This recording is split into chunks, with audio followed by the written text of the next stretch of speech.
പ്രധാനപ്പെട്ട മറ്റൊരു വാർത്തയിലേക്കാണ്. കൈവെട്ട് കേസിൽ സുപ്രധാന നീക്കവുമായി NIA. ഒന്നാം പ്രതി സബാദിന്റെ DNA പരിശോധനയ്ക്കായി NIA കോടതിയിൽ ഉടൻ അപേക്ഷ നൽകും. കൂടുതൽ ശാസ്ത്രീയ തെളിവുകൾ ശേഖരിക്കുന്നതിന്റെ ഭാഗമായാണ് നീക്കം. രാഗിൻ വിവരങ്ങളുമായുണ്ട്. രാഗിൻ, നിലവിലെ NIAയുടെ നീക്കങ്ങൾ എങ്ങനെയാണ്? DNA പരിശോധനയ്ക്ക് അപ്പുറത്തേക്കുള്ള നടപടികൾ? അക്ഷയ, 2010 ജൂലൈ 4 ഈ കൃത്യം നടത്തിയ ശേഷം ഒന്നാം പ്രതി സബാദ് 13 വർഷമാണ് ഒളിവിൽ കഴിഞ്ഞത്. ഷാജഹാൻ എന്ന മറ്റൊരു പേരിലാണ് ഇയാൾ പലയിടങ്ങളിലായി ഒളിവിൽ കഴിഞ്ഞത്. മാത്രമല്ല, അന്ന് ഈ ആക്രമണം നടത്തുന്ന ഘട്ടത്തിൽ ഇയാൾക്കടക്കമുള്ളവർക്കും ചെറിയ ചില്ലറ പരിക്കുകളേറ്റതായി വ്യക്തമായിരുന്നു. മാത്രമല്ല, അന്ന് ചില ബ്ലഡ് സ്റ്റെയിൻസ് ഉൾപ്പെടെയുള്ള കാര്യങ്ങൾ NIA ശേഖരിക്കുകയും ചെയ്തിരുന്നു. ഈ പശ്ചാത്തലത്തിലാണ് ഇത്രയും വർഷമൊക്കെയായി, അതുകൊണ്ട് കൂടിയാണ് ഈ DNA പരിശോധനയ്ക്കുള്ള NIAയുടെ നീക്കം. ഇതിനായി കോടതിയിൽ ഉടൻ NIA സംഘം അപേക്ഷ നൽകും.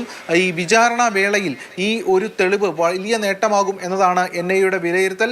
കുറ്റപത്രം, ഈ സബാദിനെ ഉൾപ്പെടുത്തിയുള്ള കുറ്റപത്രവും ഉടൻ കോടതിയിൽ നൽകും. എന്തായാലും ആദ്യഘട്ടത്തെ കസ്റ്റഡി പൂർത്തിയാക്കി കോടതിയിൽ ഇയാളെ നൽകുകയാണ് ഉണ്ടായത്. വീണ്ടും കസ്റ്റഡിയിൽ വാങ്ങുന്നുണ്ട്.